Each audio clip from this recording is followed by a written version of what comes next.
Avec cette grille salariale où les salaires mensuels tournent autour de 52 000 francs CFA et des prix de location et d'achat aussi élevés, pensez-vous sincèrement que ces logements sont accessibles pour la majorité des Béninois? Si ces logements ne sont pas destinés aux populations à faible revenu, est-il logique de les qualifier de sociaux? Pensez-vous vraiment qu'on peut qualifier ces logements de sociaux?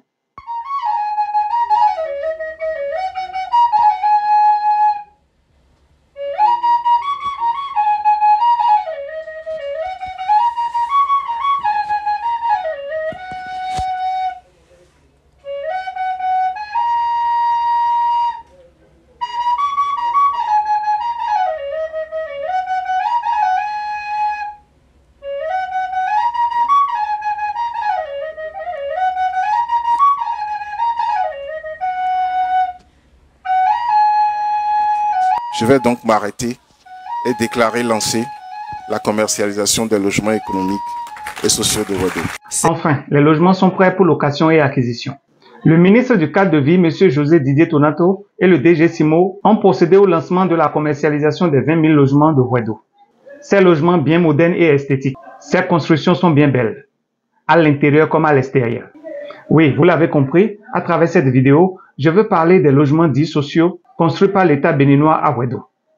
Dans cette vidéo, nous allons voir si ces logements peuvent réellement être qualifiés de sociaux dans le contexte salarial béninois.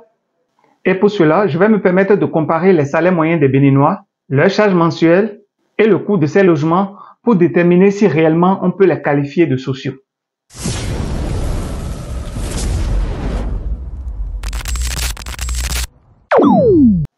Salut à toutes et à tous et bienvenue encore une fois sur ma chaîne Achille Frey.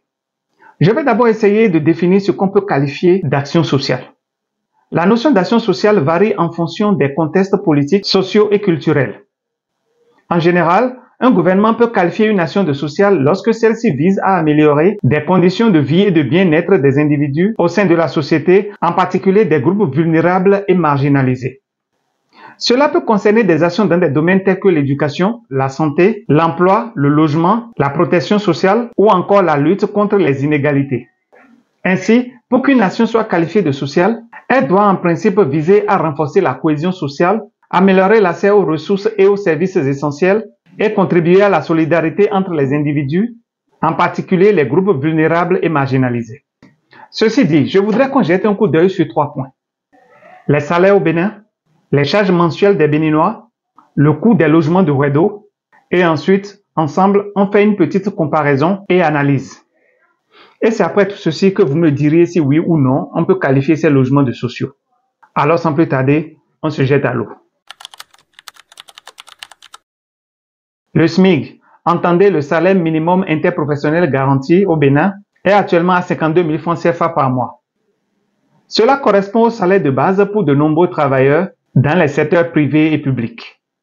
Dans la fonction publique, pour illustrer cette situation, je vais prendre la grille salariale des enseignants, mise à jour le 1er décembre 2022. Les salaires varient selon les catégories. Et comme ici nous voulons parler du social, nous allons partir du bas de l'échelle. Donc je prendrai les catégories D, C et B. Donc par exemple, un agent de catégorie D dans l'administration peut percevoir entre 46 000 et 62 000. Et dans la catégorie C, c'est de 70 000 à 85 000. Et tandis que les salaires dans la catégorie B peuvent atteindre 116 000, voire plus.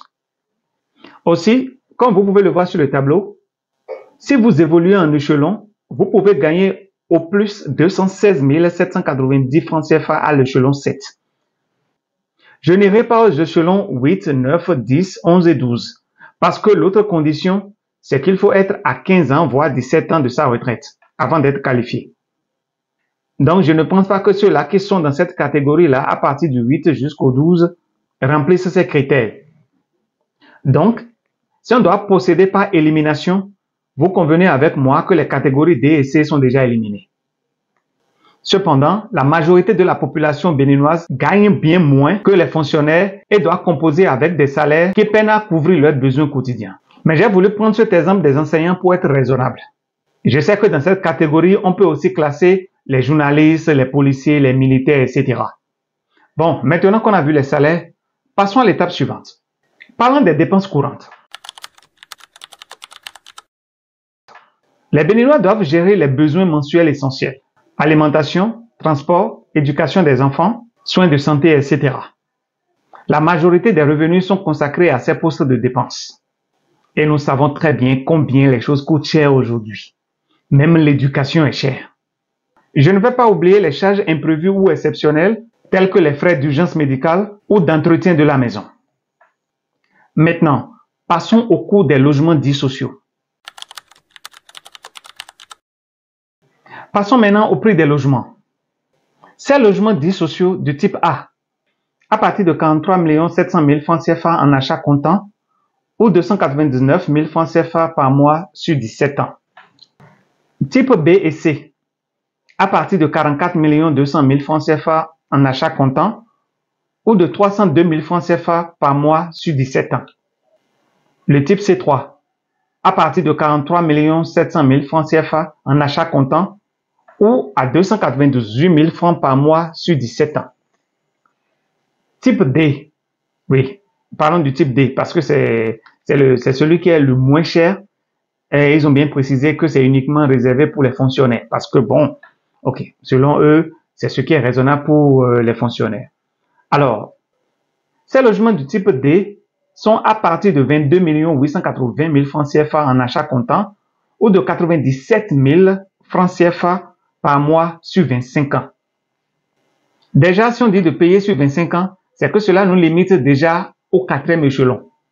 Parce que quand vous dépassez ça, ce n'est plus sûr que vous ayez 25 ans de service. Pour un enseignant qui est déjà à l'échelon 7, je ne pense pas qu'il ait encore 25 années de service devant lui. Donc, si je m'en tiens à ça, c'est que la catégorie B est déjà hors jeu et même la catégorie A3. Les logements du type E, à partir de 59 600 000 en achat comptant et 414 000 francs CFA par mois sur 17 ans. Voilà les coûts.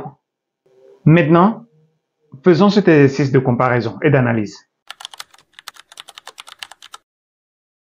Alors dites-moi, honnêtement, avec les salaires que vous venez de voir, avec cette grille salariale que je viens de vous présenter, où les salaires mensuels tournent autour de 52 000 francs CFA et des prix de location et d'achat aussi élevés que celui que je viens de vous montrer, pensez-vous sincèrement que ces logements sont accessibles pour la majorité des Béninois? Essayons de comparer avec les revenus. Revenons à la villa du type D à 97 000 francs CFA le mois sur 25 ans. Cela représente près de 2 fois le salaire d'un travailleur qui gagne le SMIC, sans compter les autres charges. Pourtant, cela reste réservé uniquement aux fonctionnaires. Alors, si ces logements ne sont pas destinés aux populations à faible revenu, est-il logique de les qualifier de sociaux? Ne devraient-ils pas être davantage considérés comme des HLM, c'est-à-dire des habitations à loyer modéré? Moi, je ne juge pas. Moi, je veux avoir vos avis. Dites-moi ce que vous en pensez dans les commentaires. Pensez-vous vraiment qu'on peut qualifier ces logements de sociaux? Mais vous savez quoi? Personnellement, ceci me fait penser à un jeu d'échecs qui se joue entre le pauvre, le riche, la banque, le gouvernement et l'église. Je vous explique un peu. Le pauvre, c'est lui qui va à l'église. C'est lui qui donne les quêtes. C'est lui qui donne les dîmes. Lorsque l'église a des besoins, on lui demande de cotiser. Et il le fait. En ce moment, le riche, lui, n'a pas le temps d'aller à l'église. Il doit s'occuper de ses affaires. Alors, une fois ces cotisations faites, le pasteur va déposer l'argent dans un compte à la banque. Le pauvre, le jour où il a des problèmes, il vient à l'église et demande de l'aide. Mais l'église lui dit, il faut prier, nous allons t'aider à prier, nous allons prier avec toi. Le pauvre se rend à la banque pour demander un prêt, afin d'entreprendre un projet. Mais comme vous le savez, la banque ne prête qu'aux riches, puisque le pauvre, qu'est-ce qu'il va donner en garantie? Alors la banque renvoie le pauvre chez lui les mains vides. Le riche, qui n'a pas été à l'église, qui n'a pas cotisé, qui n'a pas donné de dîme, qui n'a pas donné de quête, se rend à la banque pour faire un prêt dans le cadre d'un projet immobilier. Puisqu'il est riche, évidemment, la banque lui remet l'argent que le pasteur est allé déposer sur le compte, c'est-à-dire l'argent du pauvre. Le riche va soumettre au gouvernement un projet immobilier. Alors, le gouvernement exproprie les terres du pauvre. Donc, le pauvre se retrouve sans domicile. Ces expropriations qui ont souvent eu lieu contre des maudites sommes, un peu comme ce qui s'est passé à Toré où le mètre carré a été acheté à 125 à 150 francs. Donc, le pauvre se retrouve dans la rue, sans maison. Et le riche, évidemment, qui a déjà le soutien de la banque, rase toutes les maisons qui se trouvent dans le domaine pour la viabilisation, pour la modernisation, pour la construction de logements. Une fois le projet fini, le pauvre revient pour avoir au moins une chambre. Mais les coûts sont tellement élevés qu'il ne peut pas se le permettre. Donc, avec son argent et le soutien de son gouvernement, on l'exproprie de ses terres et on le donne aux riches. Je ne dis pas que c'est ce qui s'est passé dans notre cas. Hein? Non, je ne dis pas ça. S'il vous plaît, je ne dis pas ça. Je dis juste que ça m'a rappelé cette histoire. Mais réfléchissons-y. En attendant de vous lire dans les commentaires, je veux rapidement aborder un sujet. En novembre 2008, le gouvernement précédent, sous la présidence du Dr Thomas Boni-Yayi, avait initié un projet ambitieux de logements sociaux afin de soulager une partie de la population, en particulier les travailleurs à revenus modestes. Un programme de 10 000 logements économiques avait été lancé. 1000 logements ont été construits à Cotonou et environ, 500 logements à Porto-Novo et environ, 500 logements à Parakou et environ, et 100 logements à Lokossa. Mais les lieux n'ont pas été vraiment occupés pour ceux-là qui étaient achevés. Après, ces logements ont été vandalisés, des fils électriques enlevés, des portes et fenêtres emportées. Sinon, pour nous, Monsieur le Président, nos problèmes sont surtout un peu le gardiennage. Le deuxième problème, c'est l'inoccupation. Le gardiennage, comme vous l'avez dit, Monsieur le Président, il faut nous aider. Nous sommes... Voilà, vraiment, on connaît les militaires, même... Les promoteurs sont prêts à participer hein, à la sécurité. Oui, écoutez, on a 52 maisons, par exemple, en un mois qui ont été pillées, les fils électriques retirés. Oui, vraiment, c'est difficile. Deuxièmement, ce projet, pour qu'il vive, il faut que les maisons soient occupées, Monsieur le Président. En 2017, j'avais rendu visite à un ami à Lokossa et j'ai vu ces logements qui végétaient dans la brousse. Et lorsque j'ai demandé à l'ami de savoir de quoi il s'agissait, il m'a fait comprendre que ce sont des logements sociaux et qu'après la construction, le maire de la commune aurait acheté un bon nombre dans l'espoir de les revendre plus cher. C'est ce qu'il m'avait dit. Je ne sais pas si c'est vrai. Mais bref, ne dit-on pas que l'État est une continuité? N'est-ce pas ce qu'on nous a toujours chanté, que l'État est une continuité? Aujourd'hui, j'ai vu une vidéo de ces logements sur la toile. Regardez un peu ce qu'il en reste. Oh, mais tu l'as bien compris, ami. Oh, ni mon couille, mi amalo couille bo, ya boningba. Boy mo foué bo jete. Yo tout gain dans ce noir bo jete. Tout gain les wafne yo ya go continuer son lo.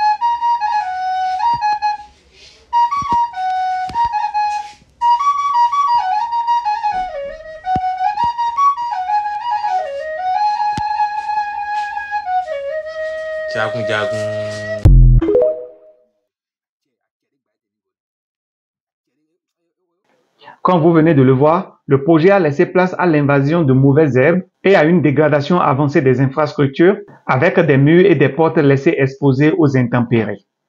Mieux encore, de nombreux anciens logements non achevés ont été abandonnés. C'est pourquoi je voudrais humblement proposer ceci. Alors, Monsieur le Président de la République, Son Excellence Patrice Athanase Guillaume Talon, je voudrais humblement proposer ceci. Pourquoi ne pas réorienter une partie des ressources actuelles vers la réfection et l'achèvement de ces logements qui sont en souffrance?